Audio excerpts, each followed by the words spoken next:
Habang naglalakad nga ako sa umaga ay may nasalubong akong inline 4 na motor. Ngayon nga lang, madilim pa, kaya't hindi siya nakikita, pero aminin mo naman, ang sarap talaga ng tunog. What's up guys? Ngayon gagawa tayo ng sign at magpapapansin sa mga dumadaan na big bikes sa kalsada na parang ewan. Ayun nga, nauna na ako sa ongoing na bypass dito sa poblasyon Purok 5 at pag upo ko pa nga lang ay may narinig agad akong parating na motor. Kaso sa punto nga na ito ay wala pa akong sign na nagawa, kaya't mismong kamay ko muna ang pinangsisenyales ko dito.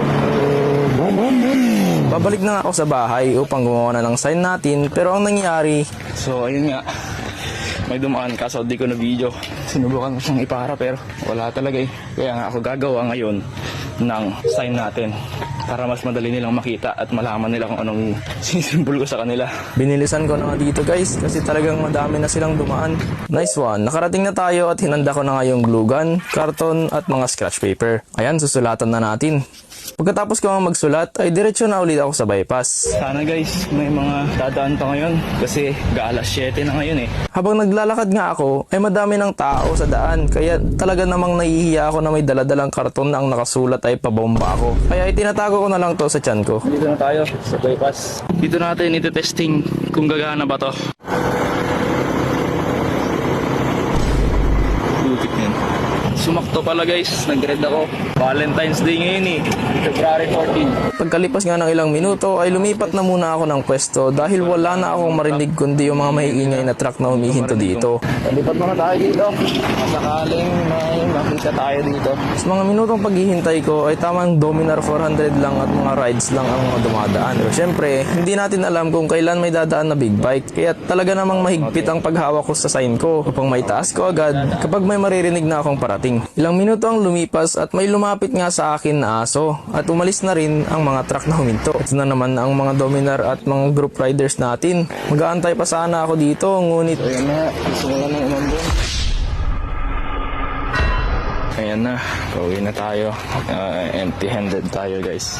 Tayong natawag na big bike. Mambon kasi, medyo ulan na rin. Kaya balik na tayo mamaya. Kung hindi, baka bukas na rin.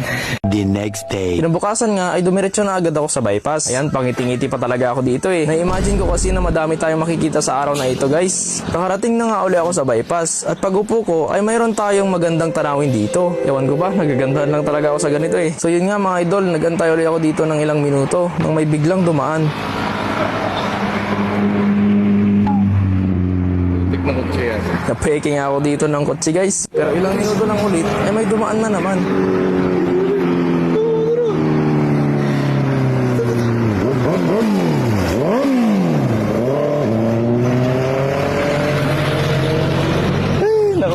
Sayang. So ayun guys, akala niya ata nagpapumba lang ako, hindi ko siya pinapara.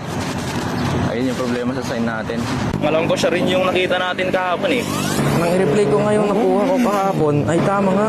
Siya din talaga yung bumomba kahapon. Salamat sa pagbomba mo idol, sarap talaga sa tenga. Naghintay pa muli ako dito, pero R3 at Duke lang ang nakita kong dumaan. Which is hindi sila masyadong maingay. Pero alam niyo ba ang mas maingay guys? Ito. Nagre-repair ng rep. Ang langas. Dryer, electric fan, nagre-repair. Pero pagdaan nga ng mga ito, ay may narinig akong paparating. Ayun, may dumaan na Kawasaki Ninja pero talagang napatingin lang si Idol sa akin at binabasa ang sign ko. Wala ka talaga. Next time ulit Idol, pabombahin mo na ako. Pagkatapos dumaan ng Kawasaki Ninja ay kung ano-ano na lang talaga ang binibidyo ko dito. Kasi wala nang dumadaan na maingay na motor eh. Tulad na lang ng aso na to, random na riders, tahimik na daan, ang advisor namin si Sir Aljun, nag-handstand ako, motorstar na green at blue. Ito na may sports bike eh. Parang dirt bike na akala ko big bike. Pag ginom ko ng tubig, dinig na van, tahimik na daan times 2, hubad na truck, at tahimik na daan times 3. Nang umapat ng alas 8 ay kinailangan ko na nga umuwi. Guys, wala tayong napara ngayon. Mukhang busy pa silang nagmamahalan kasi kahapon lang yung February 14. Balik na lang tayo sa part 2.